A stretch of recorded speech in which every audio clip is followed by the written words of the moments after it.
आज हल्द्वानी में अतिक्रमण के मामले में भी सुप्रीम कोर्ट ने वहां के लोगों को एक बहुत बड़ी राहत दी है।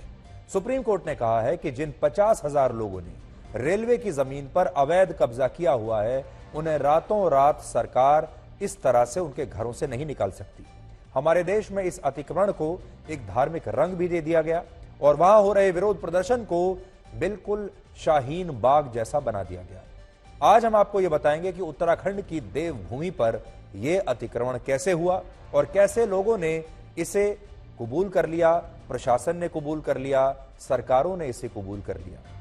अदालत का यह भी कहना है कि अतिक्रमण करने वालों में बहुत सारे परिवार ऐसे भी हैं जिनके पास अपनी जमीन का पट्टा है या जिन लोगों ने यह जमीन नीलामी में खरीदी है, इसलिए ऐसे लोगों से सिर्फ 7 दिन में यह जमीन खाली नहीं कराई जा सकती। और आप भी शायद इस मामले को लेकर ये बात लगातार सुन रहे होंगे कि इनमें से कई परिवारों के पास इस जमीन के पट्टे हैं। तो इसका मतलब यह है कि जमीन इन लोगों की हो गई। तो बड़ा सवाल यह है कि अगर पट्टा किसी के पास है तो क्या वो जमीन उसकी है? असल में जब कोई सरकारी जमीन एक निश्चित समय और उद्देश्य के लिए लोगों को दी जाती है तो उसे पट्टा देना कहते हैं, और जब यह जमीन कुछ समय के लिए रहने को दी जाए तो इसे आवासीय पट्टा कहते हैं। लेकिन इसका मतलब यह बिल्कुल नहीं होता कि यह जमीन उन लोगों की हो गई है और उनका मालिकाना हक उस जमीन पर बन गया है। सुप्रीम कोर्ट भी तो यही कह रहा है कि अतिक्रमण तो हुआ है, अवैध कब्जा तो इन लोगों ने किया है, लेकिन मानवीय आधार पर इन लोगों का पुनर्वास होना चाहिए। और अब बड़ी बात यह है कि रेलवे को इस जमीन के विकास की योजना भी बनानी है और इस जमीन पर अवैध कब्जा करके रह रहे लोगों के पुनर्वास के बारे में भी सोचना है। इस मामले में उत्तराखंड की सरकार और रेलवे की तरफ से भी कोर्ट में 3 बातें कही गई हैं। हमारे तालिबान जो भी इस्लामी भाई हमारी हिफाजत के लिए खड़े, अल्लाह उनकी हिफाजत में असलम से अता फरमा दे। हमारी दिली जारी तमन्नाओं को पूरा फरमा, हमारी मुरादों को पूरा फरमा।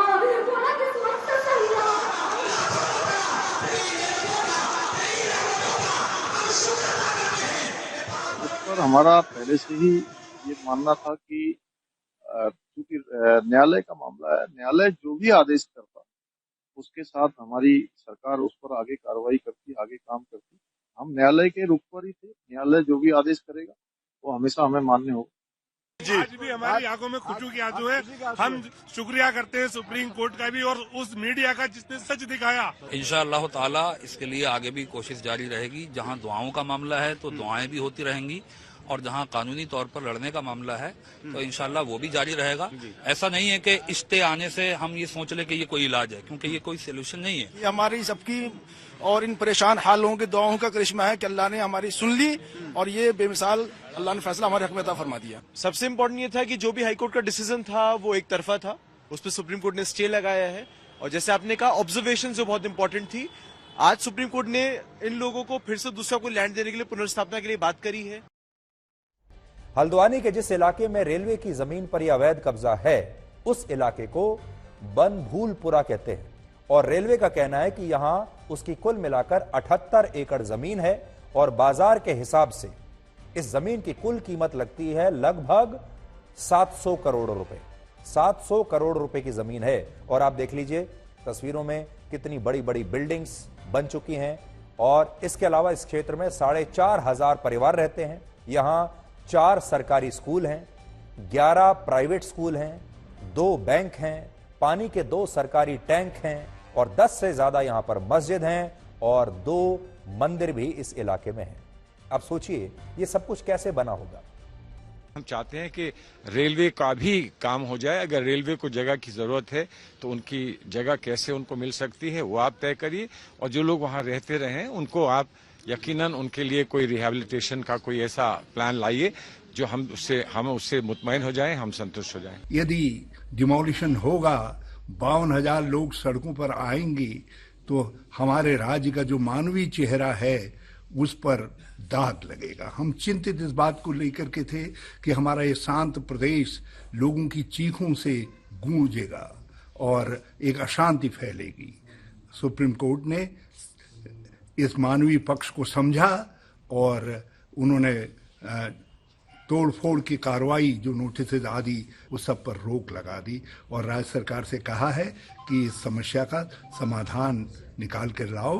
हल्द्वानी के जिस क्षेत्र में यह अतिक्रमण हुआ है, अवैध कब्जा हुआ है, ये क्षेत्र वहां अपराध के लिए काफी बदनाम है और यहां से पुलिस कई बार नशे के लिए दिए जाने वाले इंजेक्शंस बरामद कर चुकी है, उसके लिए इस्तेमाल होने वाले सिरिंज बरामद हुए हैं। यानी यहां नशे का, ड्रग्स का कारोबार होता है।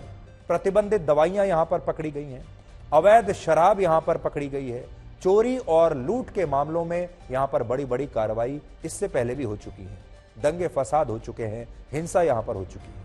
और कोविड के दौरान 20 अप्रैल 2020 को जब स्वास्थ्य एजेंसियां और स्थानीय पुलिस को एक बार यह जानकारी मिली कि इस इलाके में रह रहा एक व्यक्ति दिल्ली में तबलीगी जमात के कार्यक्रम में शामिल होकर लौटा है, तो उस व्यक्ति को क्वारंटीन करने के लिए हमारे स्वास्थ्य कर्मियों की एक टीम और पुलिस इस इलाके में पहुंची थी।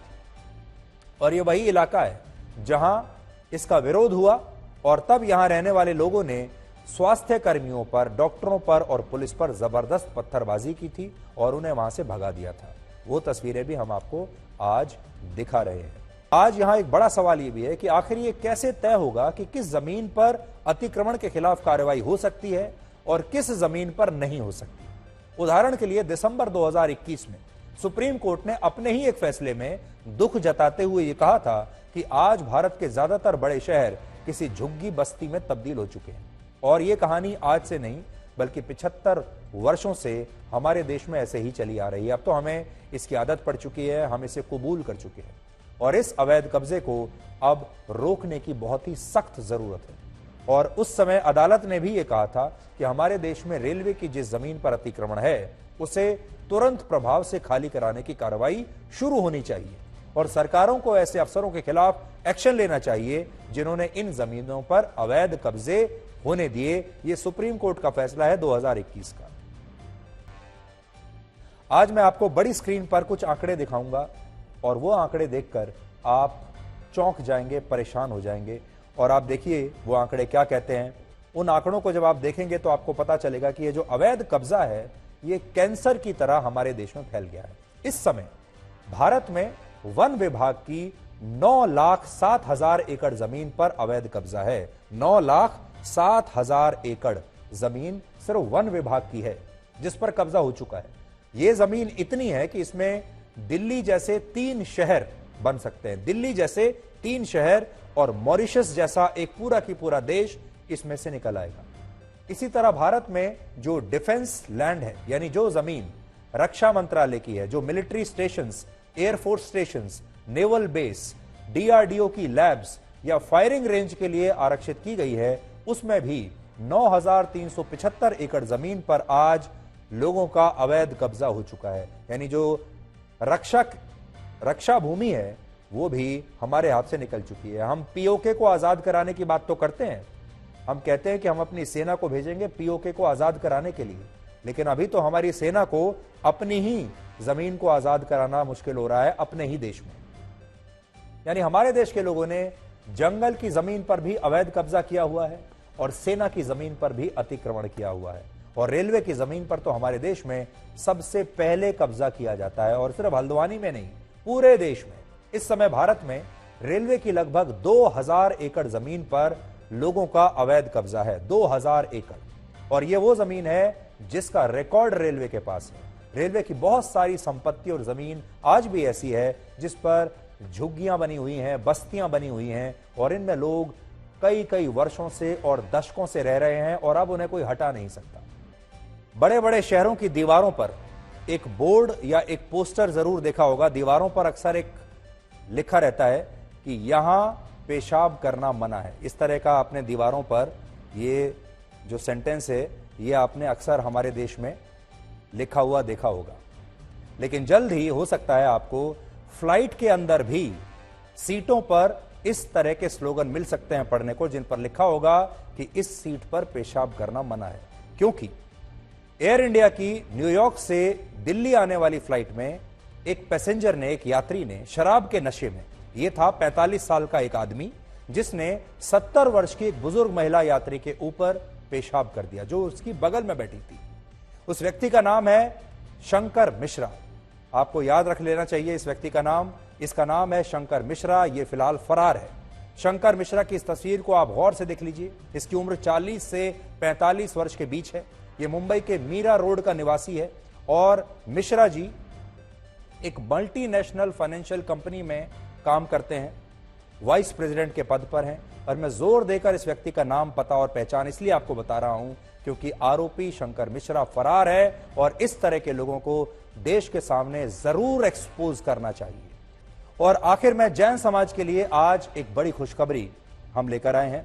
केंद्र सरकार ने जैन समाज के पवित्र तीर्थ स्थान श्री सम्मेद शिखर जी के आसपास पर्यटन क्षेत्र बनाने पर रोक लगा दी है। 2019 में झारखंड सरकार ने इस क्षेत्र को पर्यटन स्थल घोषित किया था और केंद्र सरकार ने अब इस मामले पर एक कमेटी बनाने का फैसला किया है। इस कमेटी में जैन समाज के 2 और स्थानीय जनजातीय समुदाय से एक सदस्य शामिल होंगे और यह समिति इको सेंसिटिव जोन की निगरानी भी करेगी।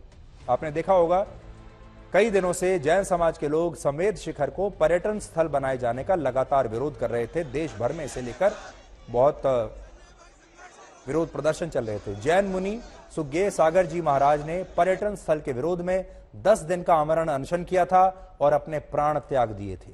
श्री उम्मेद शिखर जी पर आज के फैसले के बाद पूरा जैन समाज मुनि सुज्ञेय महाराज के त्याग को नमन कर रहा है।